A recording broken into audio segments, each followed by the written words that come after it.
Welcome back to the pharmaphorum podcast. In this episode, I speak with Matt Hollingsworth, co-founder and CEO of Carta Healthcare. Discussing Matt's own deeply personal journey to the company's beginnings, as well as its ongoing work, our conversation explores the importance of digital health passports for chronic disease patients when travelling, as well as the criticality more generally of electronic health records and the central place that digital is playing and indeed will play in our health futures. Listen in, send us your comments if you'd like to share them, and as ever, thank you for listening.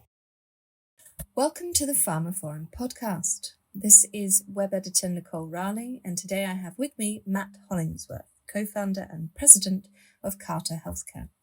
We'll be discussing how records such as digital health passports can save lives on the private and public levels. Founded in 2017, Carta Healthcare's mission is to harness the value of clinical data to improve patient care. Through AI-driven technology, the company supports the healthcare data registry market by transforming a previously manual clinical data abstraction process. Welcome, Matt. Thank you. Thanks for having me. So, an estimated 129 million people in the US have at least one major chronic disease, as defined by the US Department of Health and Human Services, and that number is rising. Besides the personal impact, though, chronic disease has a substantial effect on the US healthcare system. Indeed, about 90% of the annual $4.1 trillion in healthcare expenditure is attributed to managing and treating chronic diseases, as well as mental health conditions. Additionally, many people who suffer from chronic conditions are often unprepared for a medical emergency while travelling either nationally or internationally because they don't carry healthcare records with them. Now, Matt, at this juncture, I normally ask guests on the podcast to tell listeners a little bit more about themselves and their journey to doing what they do before diving into our topic, but I know that your journey has been a particularly personal one, pertinent to what we will be discussing today. And for listeners who aren't aware, your mother is a 5-time cancer survivor, including an initial bout during her final trimester while pregnant with you. Is that right? That's absolutely right. So if you don't mind, could you possibly tell listeners and myself a little bit more about yourself and that specific path that led you to co-found Carta Healthcare? Absolutely. So I took a very strange path to healthcare, I guess you could say. I actually started my career as a high-energy physicist, and I spent 6 years at a lab called CERN in Switzerland as part of the team that found a particle called the Higgs boson. So, main part there is that I'm a very sort of engineering, mathy person as a backstory. But what was going on during that whole time is that my mom's been fighting cancer for her whole life. And first off, to cut to the, today, she's still alive, which is a miracle for a lot of different reasons. Because as you said, she's had 5 different cancers. And for the most part, those were sort of equally distributed in my growing up period. So the first 4 were before I was 18. And so there wasn't much I could do for those other than be scared every time that it happened. But the 5th one had a particularly strong impact on me because it was the first one that I'd experienced as an adult and had a lot more understanding about what was going on, was also more involved in what was going on at the time, just because I could actually help, drive around and stuff like that, and actually help with get her to places and check in, that sort of stuff. So during that time, I saw some stuff that I thought was really interesting, especially coming from the lens of someone who is a data scientist and really cares a lot about data and what it can and can't do. And what would happen every time she would go into a new care team is she carries this binder of her medical history around that is really thick and is really complicated, and it describes all of her cancers, but she's had over 30 surgeries and has this whole cocktail of drugs, and all of these things are things that are absolutely necessary for every clinician that sees her to know, so they don't accidentally kill her. A lot of these drugs, one of the cancers was thyroid cancer, and there's hormone replacements, and that drug interacts with lots of stuff. And she also has developed diabetes, mostly as a effect of the chemotherapy, probably. And anyway, there's just a lot of stuff that happened to her that is really important for the clinical teams to know about. And I had a very sort of naive observation during that moment of seeing her each time that she was communicating this history, that she had to start from scratch every time, which was very confusing to me because I thought that was what the electronic health record's for. And again, that was a very naive sort of observation at the time, but it's what got me interested enough to start digging into it. And then it was complicated enough that I really ought to go study it in detail. And so I ended up going to Stanford Business School to focus in healthcare operations and joined a research group there called SURF, which is all about using data science to improve healthcare operations, which I felt like would be a really great sort of fit, both for my background and what I cared about working on next. And basically, long story short, the work that we did there eventually became Carta Healthcare afterwards. So that's sort of where it came from. Now, all that said, that's what got it started. Interestingly enough, about a little over a year ago. So actually, one of the projects that we did under that lab's umbrella was about doing a research on a population of congenital heart defects. And since I think we're going to be talking a bit about chronic diseases and things that need constant ongoing medical care, the congenital heart population is a great example of this that have, so just for the listeners who aren't familiar with this, a congenital heart disease is something where you're born with a defect in your heart that needs management in some way. This could be a surgery at some point, like either in the first days of life or much later in life, depending on how it progresses. There are lots of different forms that it takes, but long story short, it's something that's wrong with your heart that needs to be fixed and managed, and it must be managed. Like your heart isn't one of those things that can like stop working for a second. Like you have to have people really carefully manage it for the rest of their lives. So one of the first projects that I did at that lab was trying to predict the discharge pathway for congenital heart patients that were post-surgery. So, and the reason that's useful is it can help hospitals plan and can make the discharge pathway more efficient and things like that. But anyway, so that was one of the first things I ever did. Fast forward 4 years later, after the company's been started, or this time about 14 months ago, my wife was pregnant with their first kid, which was wonderful. And then we got a diagnosis that she was going to be born with a congenital heart defect. And it's one of the big ones, incidentally, one of the ones that we studied actually at Stanford Children's is called transposition of the great arteries. And just for a summary is where your aorta and your pulmonary arteries are flipped. And 35 years ago, this was an automatic death sentence. The kid would be born 3 to 10 days later, they would suffocate to death because the oxygen-rich blood is going back into the lungs, not to the rest of the body. I care a lot about this stuff for a lot of reasons, and that really crystallized for me just the fact that all of us are going to end up with something that needs to be managed in the health system. And so it behooves all of us to A, help the system in any way that we can, but B, make sure that we understand it well enough to where we can navigate that ourselves. Because like in my case, I was in many ways blessed that I've been working in this space for long enough that I knew that I was surrounded by people who knew how to help. And so we ended up, her care was delivered at Stanford Children's. She had a surgery just a few days into her life right after she was born, and she's doing wonderfully now, which is a miracle because again, like for the vast majority of human history, that would have been an automatic death sentence, and she's just a completely normal kid now, which is awesome. But this just sort of goes to show these things can affect all of us, even when we don't necessarily expect it or hope that it doesn't happen. But it's really important for all of us to understand it. So anyway, that was a very long explanation, but that's what brought me to this space. And I guess the second part of the story is one of the things that's keeping me here. Gosh, firstly, Matt, I think that's the most personal impetus and catalyst for a journey that I've ever heard on this podcast. I'm pretty sure it will be the same for many of our listeners. So, a lot to unpack there. Let's go back to this quite impactful image of your poor mum going around these hospitals with this massive binder of her health information for the very valid reasons you mentioned earlier, particularly when it came to her thyroid cancer. Going back also to the subsequent statement you made about the electronic health record not living up to your expectations of it, could you unpack that a bit more for listeners? Yeah, so just to describe my mindset, and I'm sure this mindset is shared by many people, but at least folks who are in the industry know that this is a naive mindset. But not only you think that the goal of the health record is to record and communicate your medical status so that it can be shared easily and other people can grasp it. Like that's sort of what seems like is a reasonable thing to expect of the electronic health record systems. That's not actually their first priority, the way that they're designed. It's really to collect billing information and to make sure that that's accurate and that you satisfy all of the requirements for recording things for the purposes of getting reimbursed and accounting generally. So that's like its first goal and objective. And the easy way to understand that is just how hard it is for people to get access to the data. Like if you go, so back to my story about my kid, she had a surgery at Stanford Children's. To get the records of everything that happened there to another doctor, for instance, a pediatrician that is unaffiliated with the Stanford network, is mind-bogglingly complicated and often doesn't work and takes a lot of time. And like the only thing that you can do consistently is ask for like a big printout or a fax to be sent, which is still how the vast majority of the medical intercommunication is happening.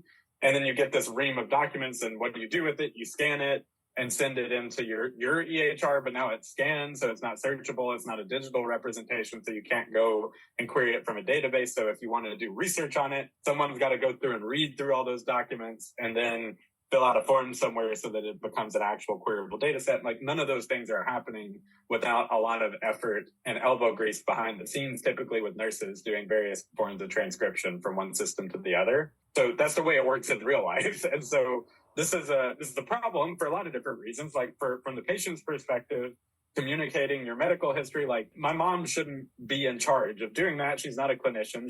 She might miss things. Like she knew how important this was after lots and lots of experience. So she put a lot of effort into making sure that it was accurate and had, friends review. We had a wonderful doctor that lived across the street from us when I was growing up that helped her sort of clarify everything and pick the salient bits. But if you have this ream of documentation that's just sort of belched out from a printer somewhere, you don't, and also the doctor on the other side doesn't, like in her case, thousands and thousands of pages, like the longest novel you've ever heard of. No doctor has time to look over that. Like they'd be doing that for the next 3 months. It's just, main point is the EHRs don't solve that problem. You have to solve it yourself in one form or another. And that's pretty sad. Like all of this isn't true if you stay within the network. So that's one option. And that's part of the reason why the incentives are set up to why this hasn't been fixed. And in my opinion, it's much more complicated. It's not only that problem, but when you're traveling or when you're moving, or any of these sort of things, it gets really complicated to deal with. And so that's why it's such a big issue, is that you can't really deal with this. You're like the people who are in charge of dealing with this are the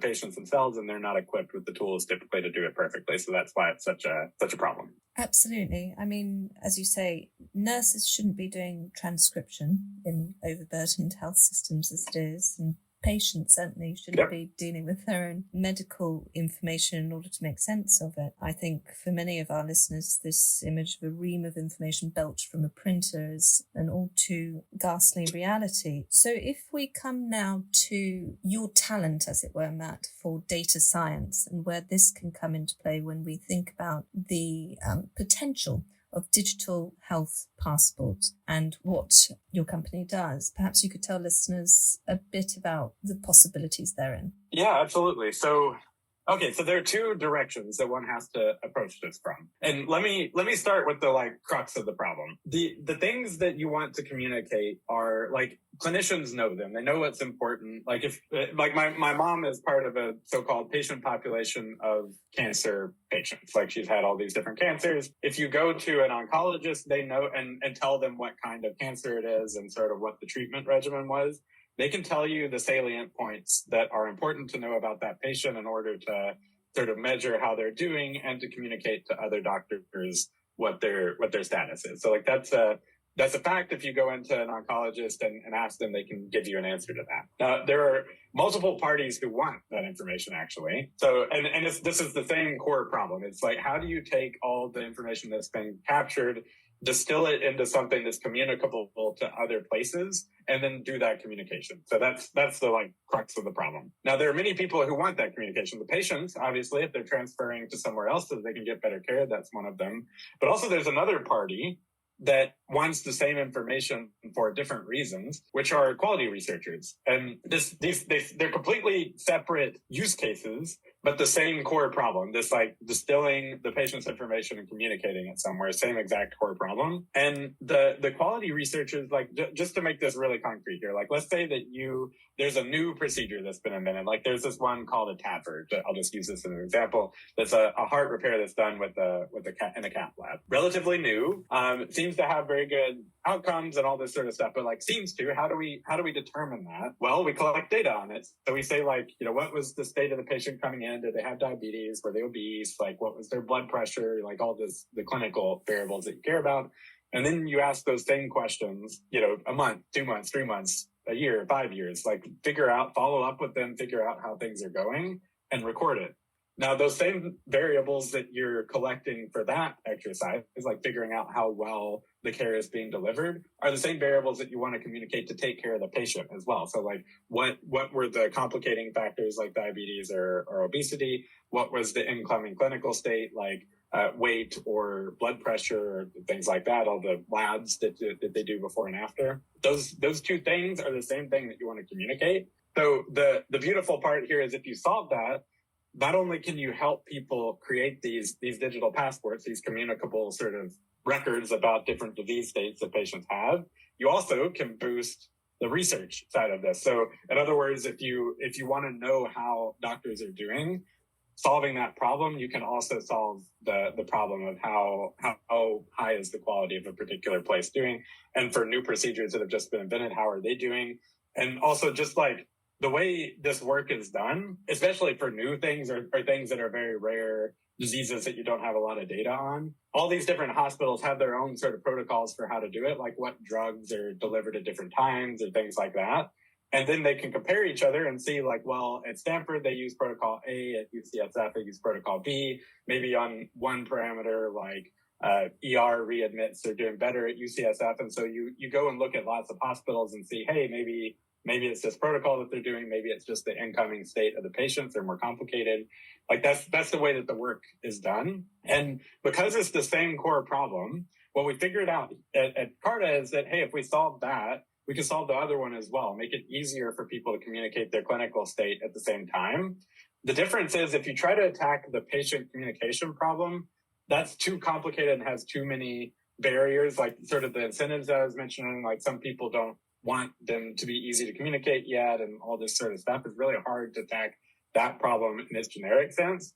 If you attack the research problem, however, you solve the other one at the same time. And there's also funding, and it's like easier to attack it from that direction, from the stakeholder perspective. So what we figured out we could do is solve that problem and then solve the other problem by extension so that people have up-to-date medical records for the patients that they're seeing. Which is really exciting. Like that's why part of the reason this hasn't been solved is because attacking the other problem directly is so thorny and complicated that people haven't figured out a way to do it.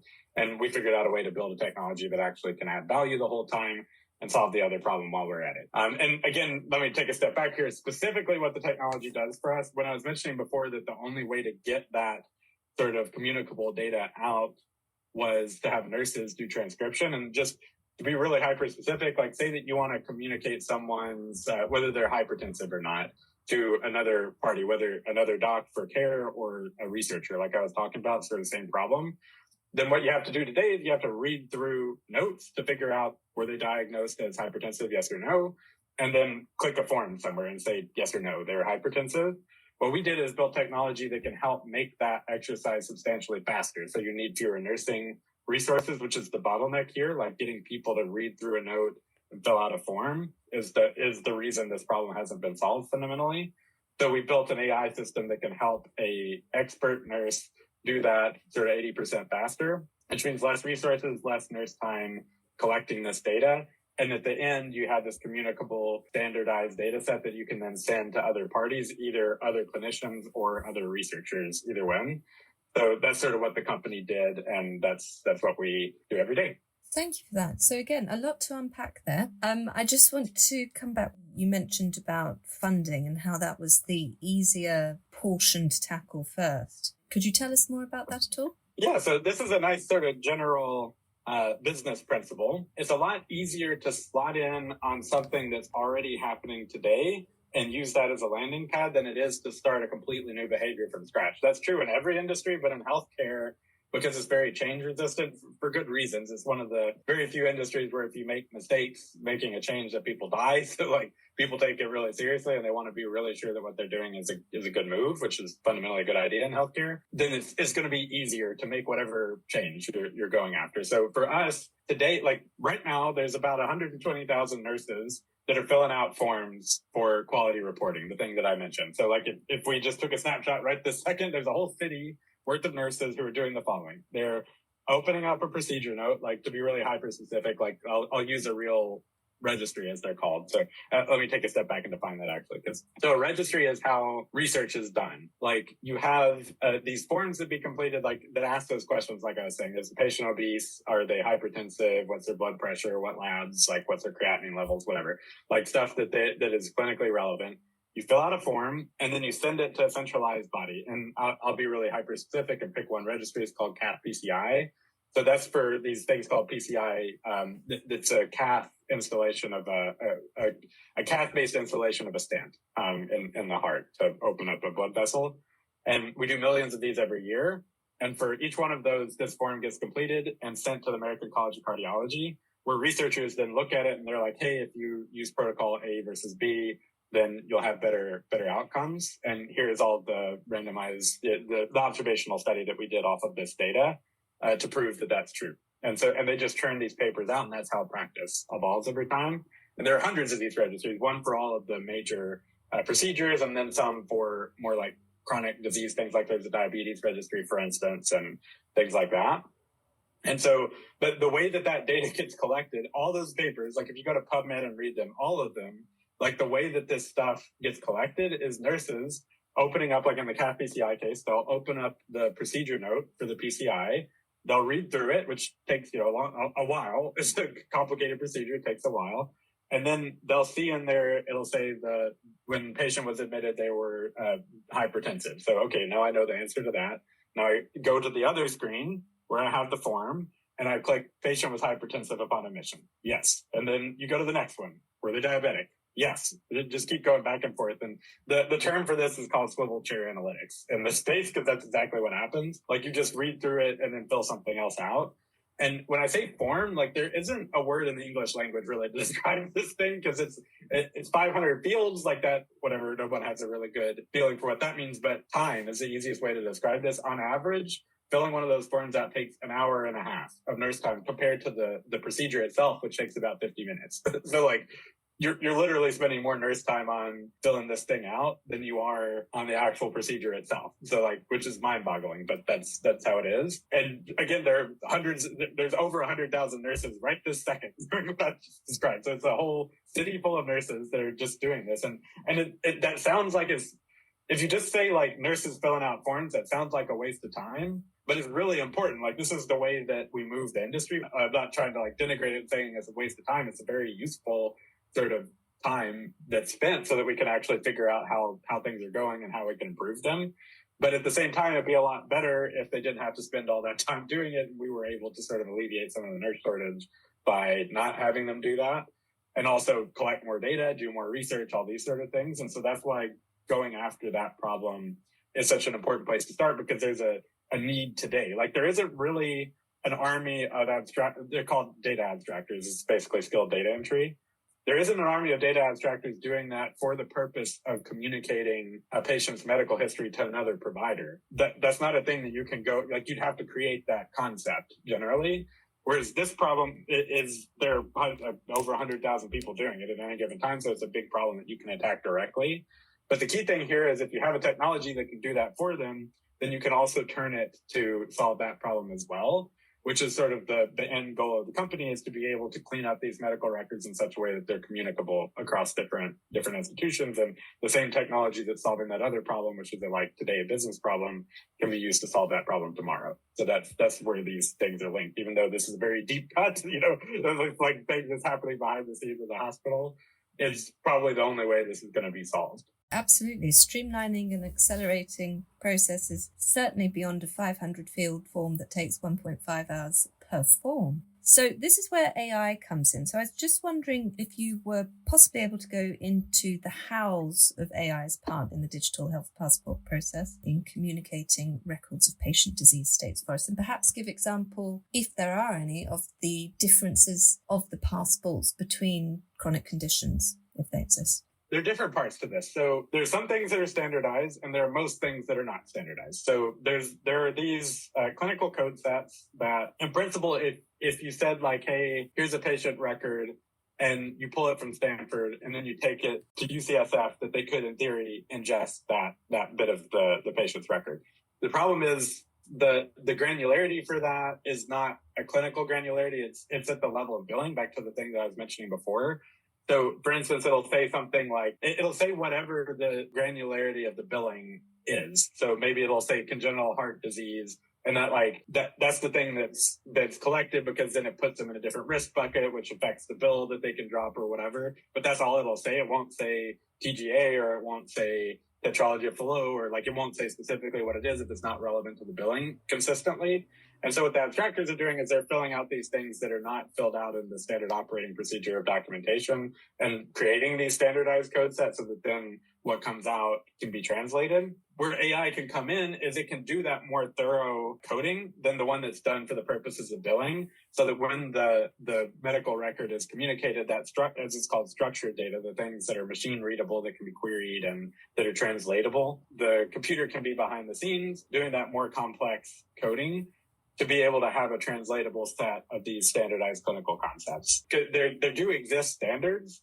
The problem is that, for instance, probably the most thorough standard, which is still not even thorough enough necessarily, but whatever, it's still the most thorough one, is called SNOMED. There are over 1 million concepts in that thing. So, people don't have time to document, fully SNOMED document a patient and a patient's encounter without the help of technology. It's just impossible. You'd be doing that for 40 hours or something per patient every time that there was an encounter. That can't be done. Where AI can come in, however, is it can go through and recommend codes. And so the way our system works is it does that more detailed coding, recommends it to the abstractor so that they can double check it to make sure that it's right, and then you can commit it to the patient's record. That's the way that our technology works. And right now, the AI isn't good enough to go out and just do everything by itself, but it is good enough to save a whole bunch of time for the abstractors. And so that's sort of the way that the AI factors in, is it takes those same people that are doing the work, but makes them way more efficient. Over time, some things can be automated if you prove that they're high enough accuracy.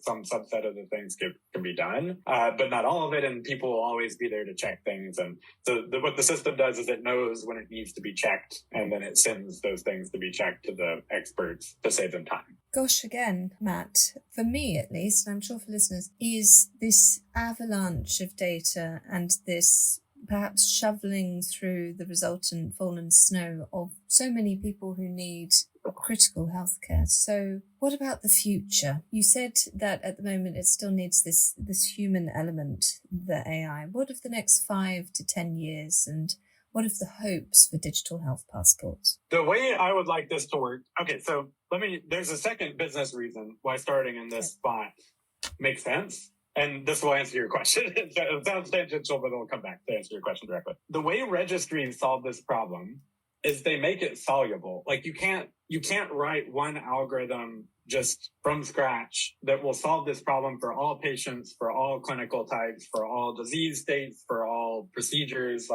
It's too complicated. There are too many things there. You have to pick a subset. So with CAT-PCI, for instance, that subset is a subset of patients that have had a PCI. There's another one that's called under the ACC called AFib, for people who've had an AFib ablation. So you go through and you pick these populations that you can solve the problem. You're not trying to boil the ocean anymore, and you can go one at a time. We started off doing one registry. We now do 40. We'll probably be in several hundreds over the next couple of years. And each time we do that, we bite off a part of the problem. And as we scale this up, we get more and more of the problem covered. The key here is right now, for instance, with the current state of the technology, we could communicate everything that any clinician needs to know about someone who has had a PCI procedure done. And we also do AFib, same story for AFib ablation. We also do TAVRs, same story for TAVRs. As we keep going through and knocking off more and more of these the clinical things that this problem is really difficult to solve, and also really crucial to solve, which are by and large the complex things. If you had a cold last week, whatever. Someday we'll solve that too, but no one really cares too much about that. They care about the things that actually have an impact on future clinical care, which is by and large chronic conditions and major sort of surgeries of different classes. Those are the two things that you really need to solve this problem for. And those have big enough populations and enough of this sort of quality work being done that we can go out and solve those problems one at a time. And once we do it, we solved that subset of the problem. So once that's done, then you sort of get to the point where this new process for collecting this data is now affordable enough and done at all at different places that you can start solving this problem in the future. The way I think, just to go back to answer your question, the way I think this evolves over time is we just knock all of these different, very high impact procedures and disease states off. And now that data exists and it can be stuck into the medical record and sent using the existing protocols. Like, this isn't a problem of the way of EHRs communicating isn't established. It is, like, they know how to talk to one another. The problem is that it's an empty data set. Nobody has the time to fill out the standards that go into those communication channels so that they can be communicated to other places. But we're doing that. So every time we do it, we make that communication pipeline more effective and have more data that is more useful for more patients. And it doesn't require boiling the ocean at any point. Just every time we take a step, the whole thing gets better. So the key here is, I think, to answer your question, in 5 or 10 years, like, I think we will have covered enough of these disease states and things to where sort of 80 to 90% of this communication is happening using the existing channels. And for those who care, like the standards that are relevant here, there's one called FHIR that is the Fast Healthcare Interoperability Resources is what it stands for. And like we can stick all this data into that format and get it to where it gets sent out to other EHRs so that it's populated when people need to communicate it. Like today, if we're doing this for PCI, that patient's FHIR packet can have all the information that we've collected for it. Same story with all the other things that I was mentioning. So I'd say in 5 to 10 years, we'll have covered the vast majority of the things where you need to do this for. And on the human component, I think there's always going to need to be a human component. Let me give you a easy to understand reason why that is. In 2020, COVID had never been documented in any EHR ever, and there was no code for it. So like, how could we have built technology to collect what people's COVID status? Like we couldn't. It wasn't a thing. Like, there was no example data to train on. Like, we didn't know how people would document it. You have to have, like, the main point here is clinical practice is always evolving. There are new diseases coming in, for instance. There are new procedures that are happening that people are inventing to solve problems. There are new drugs coming out there. The way that people document changes. Like, there are all these things that are changing. And you can't build technology before that change happens effectively. You have to wait till you see, and then having people be able to fill the gap while the standards are being set and they're sort of percolating throughout the institution is going to be essential always. So that's assuming like perfect technology, and like technology is never perfect. So there'll always be things that people need to check during this, like having nurses double check the work that the AI is doing behind the scenes. Like, there's not going to be any way around that ever. I think, I won't say ever. Let's say within the next 30 years. I think there won't be, we won't, like, the only way that statement isn't true is if we built this thing called AGI, or generalized in artificial intelligence, which Matt's prediction for that is that that's unlikely to happen within the next 30 years. Some people might argue about that. Anyway, I think it's going to be unlikely that we've removed humans from this fully, just for all the reasons that I mentioned. But, who knows? That's a guess and a prediction. Pretty confident about it, though. But we can save so much time that we fundamentally change the economics and the amount of resources that are required to do it. And I think it's realistic to think that we'll need 20 times less time to get the equivalent data collection. I don't think that necessarily means 20 times less people working on it. In fact, if I had my way, it would be the same number of people and us collecting 20 times more data so we could do 20 times more research more effectively, which would be a lot better way to do it. But of course, in real life, we'll balance a little bit, like freeing up resources against research, but hopefully we spend most of it on improving the quality of care and keep the expertise of the people who know how to do this work. Absolutely, Matt. Thank you so much. It's been a veritable pleasure. Well, thank you. Thanks for having me. This was a lot of fun. And so that concludes another episode of the pharmaphorum podcast. You can find more information about this episode, including a download link and information about previous installments, at pharmaphorum.com/podcasts. The pharmaphorum podcast is also available on iTunes, Spotify, Amazon Music, Podbean, and pretty much wherever you get your other podcasts. Just search for pharmaphorum and press subscribe. Of course, don't forget to visit our website itself, where you can sign up for daily and weekly news and analysis bulletins. And do follow us as well on X or Twitter and LinkedIn at pharmaphorum. That's all for now. Thank you for listening.